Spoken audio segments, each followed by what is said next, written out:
Keith Kellogg visits Ukraine. Ukrainian presidential administration reveals details on Russia and the nuclear ultimatum, now threatening Simonyan.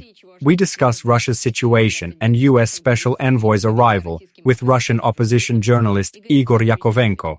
Igor Alexandrovich, hello. Let's start with the nuclear ultimatum. He's at it again. Now he's threatening Simonyan. It seems that Russia does not understand how to act in the current situation. As usual, there is talk of nuclear weapons again. You are referring to Simonyan. As for the situation in Russia after the sharp change in the rhetoric of the American president, the following is happening there. The Kremlin has gone quiet. No impulses are coming in. Since Friday, the website Kremlin.ru has been silent. There is no news, and the last recorded movement of Putin was dated Friday.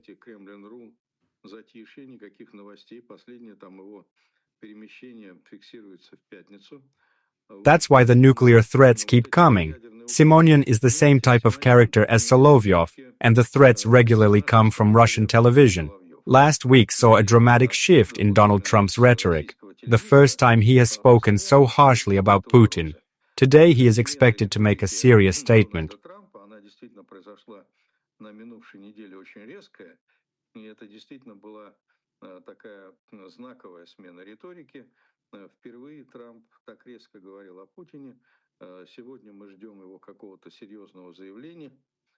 Trump seems to be preparing a major change in his political position. Against this background, a sharp divergence has emerged between the situation in Russia's political and media spheres. The media are seething. You mentioned the threat of a nuclear strike from Margarita Simonyan, but similar threats are regularly heard on Russian television, from Vladimir Solovyov, his entourage, and other channels.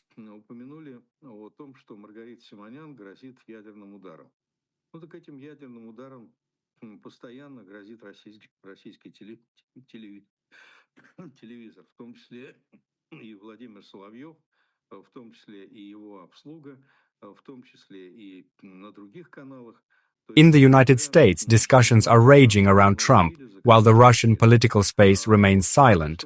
The Kremlin is not making any harsh statements, and Putin is not commenting on what is happening.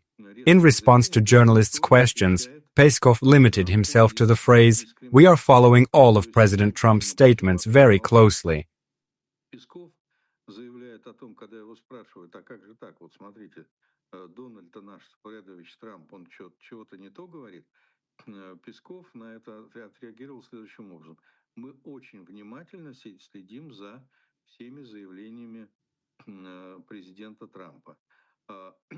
A statement by Kirill Dmitriev, Putin's aide, who said that a third round of talks is expected. According to him, unlike Biden, Trump is in the mood for dialogue. One can see the desire not to irritate Trump. Margarita Simonyan's statements, despite her proximity to the Kremlin and funding from government agencies, cannot be considered the Kremlin's official position.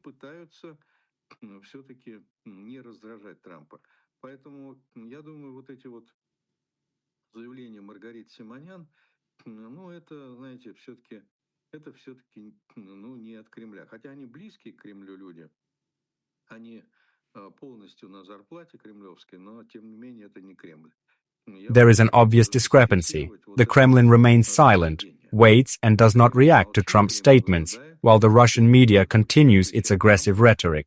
Television commentators threaten a nuclear strike and promise to turn America into Stalin channels, demonstrating the duality of information policy. The Kremlin prefers not to engage in open confrontation, seeking to restore relations.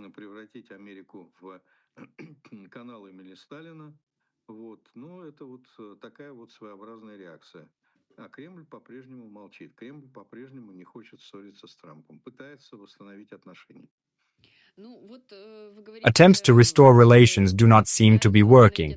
Lavrov has already conveyed the proposals to Rubio, who responded neutrally, but this does not seem to have influenced Trump's opinion.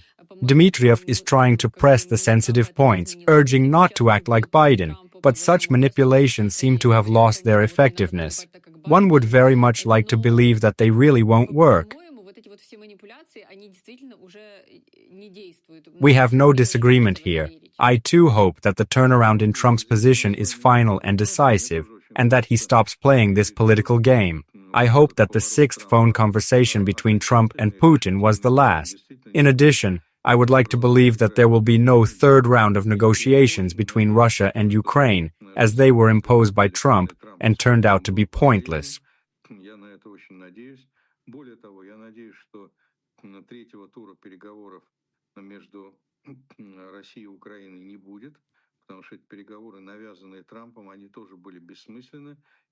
I too hope that the policy of the 47th President of the United States of America will become more decisive, and that he will take all necessary measures to provide Ukraine with arms.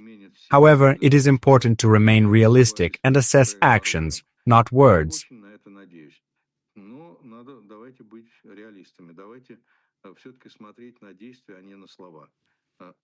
Trump remains unpredictable. His statements often begin encouragingly, but end abruptly. Therefore, it is important to evaluate actions, not promises. Trump's widely announced statement on the situation in Russia is expected today. I would like to believe that it will actually be made and will be followed by concrete actions.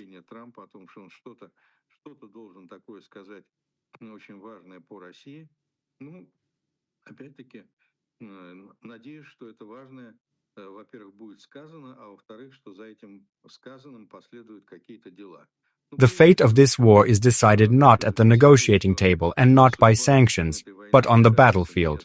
The main criterion for Trump's expected position is the supply of weapons, especially Patriot systems and long-range missiles, which he has already mentioned. A statement and the actions that follow are expected.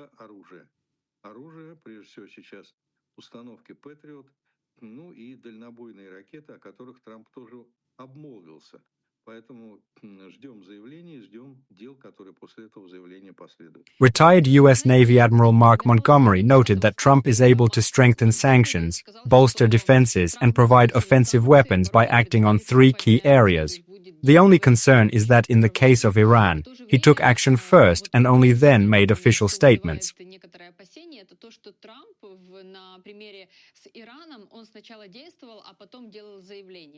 Now Trump is actively advertising the upcoming address, in which he is going to voice important theses. However, no concrete actions have been taken yet. It would be desirable that decisive steps were taken in advance and then already voiced to the American people. We did it this way.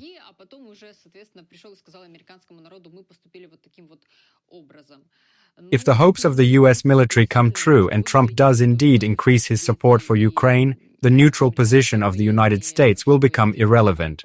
In this case, Trump will no longer be able to act as a negotiator between Russia and Ukraine. This format has proved to be fruitless, and the very idea of mediation in the current conditions loses its meaning.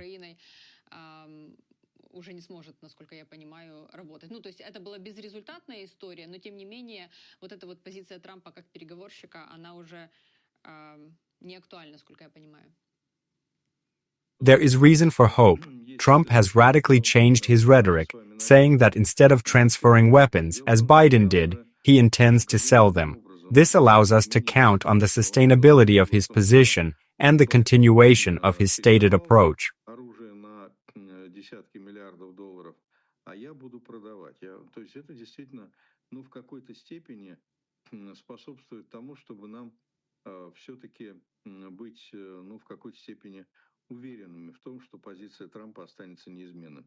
Trump has positioned himself as an experienced merchant for whom the key word is deal.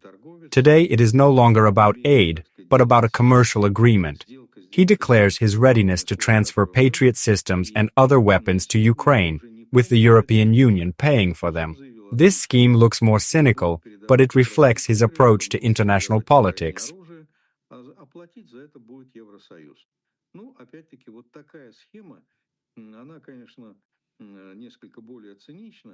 The U.S. in this situation does not act as a guarantor of the free world, but rather as a major arms dealer. In practice, it is not so important whether it is a supply in the form of aid or paid for by the European Union. The EU is ready to pay. Therefore, there is hope that Trump's mercantile approach may become a kind of guarantee of stability of his position, and Ukraine will continue to receive American arms.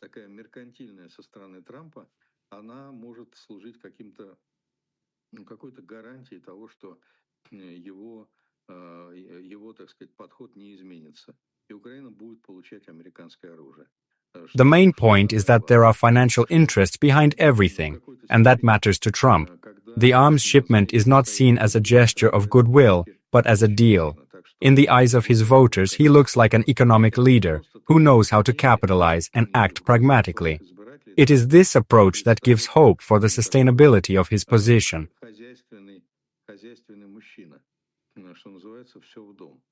It seems that someone gave Trump sound advice to strengthen Ukraine. If a third party is needed to counter Russia, America in this context becomes a favorable position for Trump.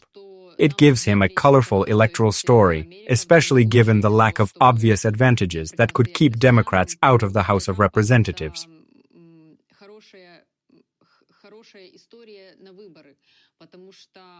У Трампа как таковых явных плюсов на выборах сейчас маловато для того, чтобы, скажем, там не пустить демократов в Палату представителей. If Trump decisively helps Ukraine, it could be his winning strategy, boosting his election support. И помочь Украине, и мне кажется, что в таком случае за него точно проголосуют американцы. When it comes to next year's congressional elections, real results are needed. American voters tend to focus on domestic politics and the economic situation rather than on foreign conflicts. The war in Ukraine is not a priority topic for the majority of US voters. Therefore, everything will depend on whether Trump will be able to change the negative dynamics in the country's economy.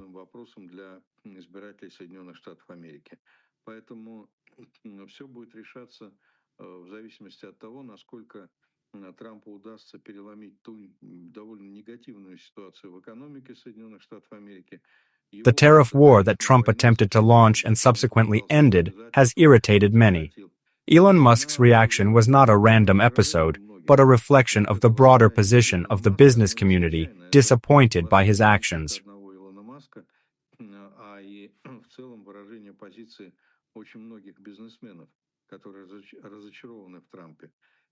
The key focus will be on the domestic situation in the US, the dynamics of gasoline prices, the cost of goods in stores, and how effectively Trump will be able to change the situation with migration, which at the moment remains without real progress.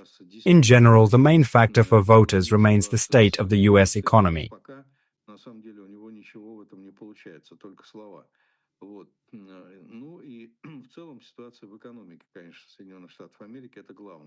As for the situation in Ukraine, Trump may talk about some successes, but there are serious doubts about his ability to end the war. In fact, its outcome depends solely on the actions of Ukraine's armed forces. It is unlikely that the conflict will end this year, and it is doubtful that it will happen even in 2026.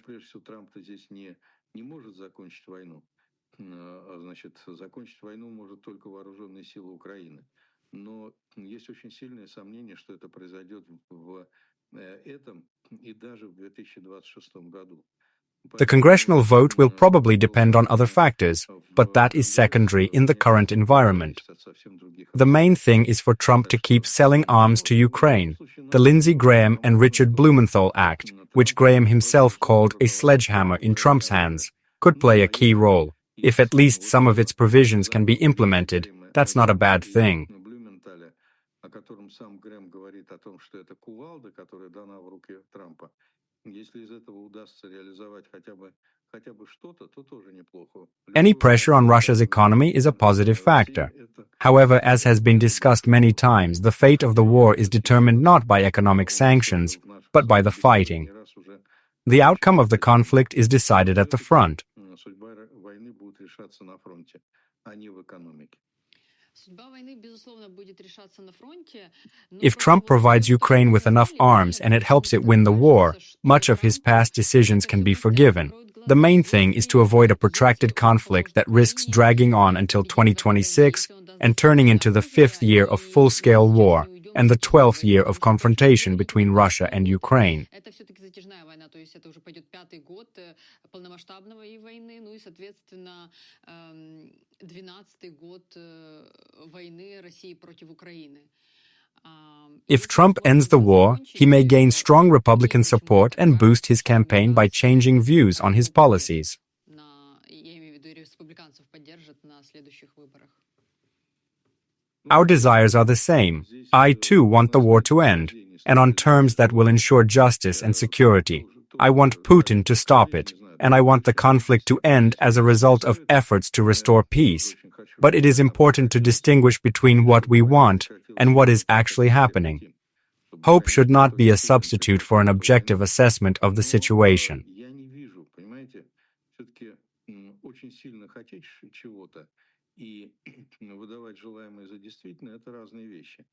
At the moment, there are no signs that the war could end this year or even next year. For this to happen, a serious military defeat of the Russian occupation army is necessary.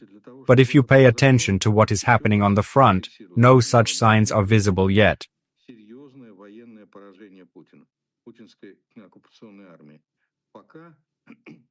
Давайте посмотрим на фронт. Давайте посмотрим на то, что там происходит. Пока никаких признаков серьезного военного поражения Путина мы там не увидим. Russian military build-up capabilities are based on a number of factors. North Korea has already transferred more than 12 million artillery shells, which significantly increases its ammunition stockpile. European countries, despite considerable efforts, cannot provide even a fraction of this amount of support. Additionally, Russia produces its own ammunition, and with the help of China, a drone factory has been built in Khabarovsk, providing a significant share of the supply.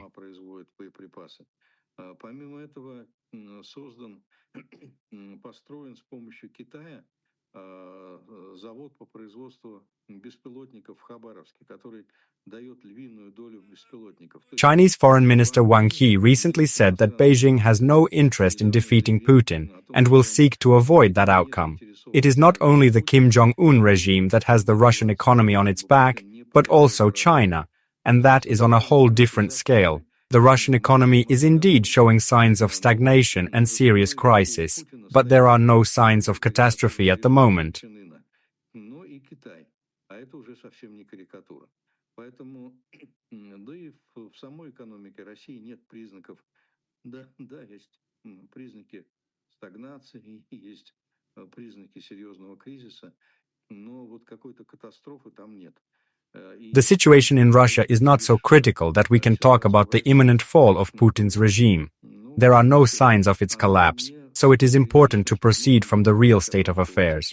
Yes, the expression protracted war sounds unpleasant and evokes negative emotions, but the fact remains that the conflict has been going on for 3.5 years and has actually become protracted.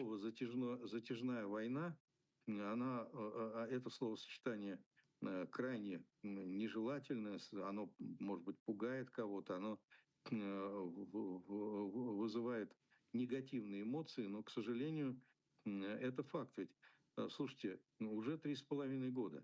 3,5 года. И она уже затяжная. We need to proceed from reality. We all want the war to end. It is an obvious and sincere wish. However, it is important to maintain a sensible view of what is happening and not to replace the real picture of the world with illusions or self-righteous fantasies. Throughout the conflict, there have been statements in the media that Putin's regime is allegedly weakened or close to collapse, but in reality this has not been confirmed. That is why a sober assessment of the situation remains essential.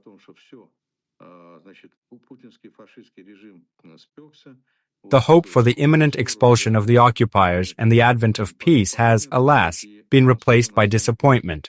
It is important not to feed illusions in order not to aggravate this feeling. A realistic approach to what is happening is a necessary position today. Let us wait for events to unfold, assessing them soberly and in a balanced manner.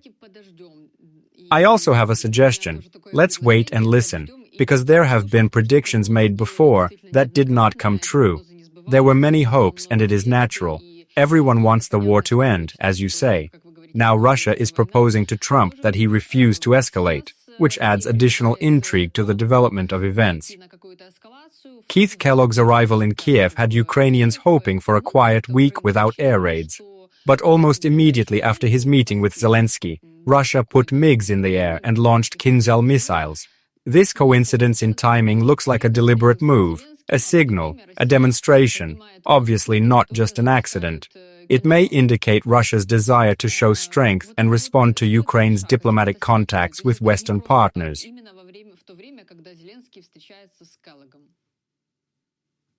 Russia's position appears to be threefold. On the one hand, diplomat Kirill Dmitriev claims that everything is going according to plan and negotiations are continuing. On the other hand, the Kremlin remains silent. At the same time, there is hysteria in the media.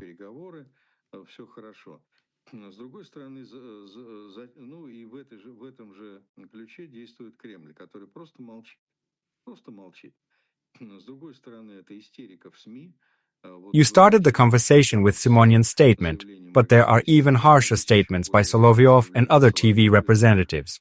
On the other side is the demonstrative diplomacy of missiles, Kinzhals, Iskanders, cruise and ballistic missiles, drones. Experts estimate that the threshold of 1,000 simultaneous strikes per day may soon be crossed.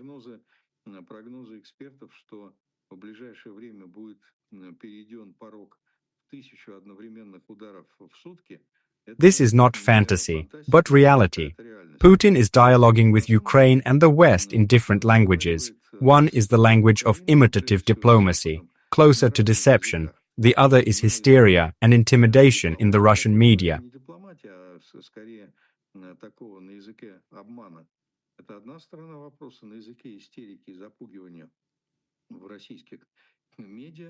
The third language is that of Iskanders, daggers, and drones. Putin is using three parallel channels: ostensible diplomacy, media hysteria, and military force. They contradict each other, but that is precisely the point. This is hybrid warfare, and rather, hybrid diplomacy, a word worth putting in bold quotation marks.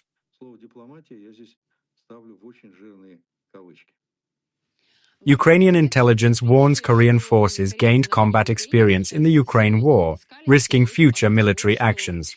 Large DPRK ammunition deliveries to Russia show practical involvement, not just support.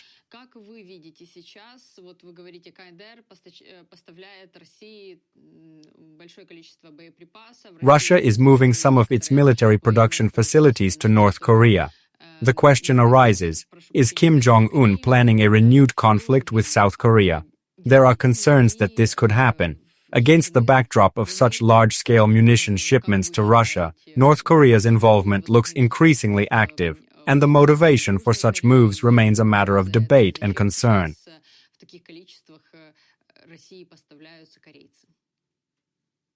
The supply of North Korean munitions and the involvement of soldiers is first and foremost a business. These services are not provided for free. North Korea's economic situation does not allow it to refuse such deals. In an environment where human life in Russia and North Korea has zero value, such cooperation looks like a profitable venture for Kim Jong-un.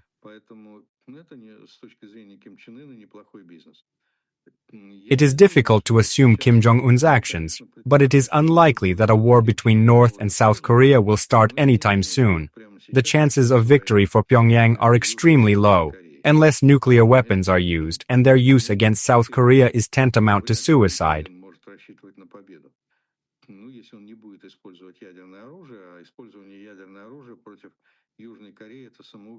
Timchenko most likely realizes this. Everything looks like business, a show of force, an attempt to make a statement and emphasize its importance. To a certain extent, it is also a way to maintain support from China.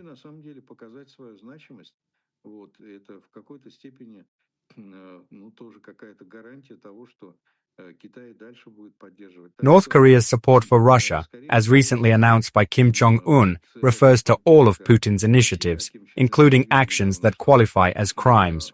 This cooperation is based mainly on business, but also on Russia's transfer of technology that enhances North Korea's nuclear capabilities. The result is a mutually beneficial partnership That leaves North Korea as virtually Russia's only real military ally in this war. Укрепление ядерного потенциала. Так что это очень взаимно выгодное сотрудничество. На самом деле, единственный, по-настоящему военный союзник России в этой войне — это Северная Корея. China has moved to openly support Russia. Foreign Minister Wang Yi's statement confirms that China is a full-fledged ally of Moscow, hopes that Beijing will distance itself from Russia or refuse to buy Russian oil are an illusion.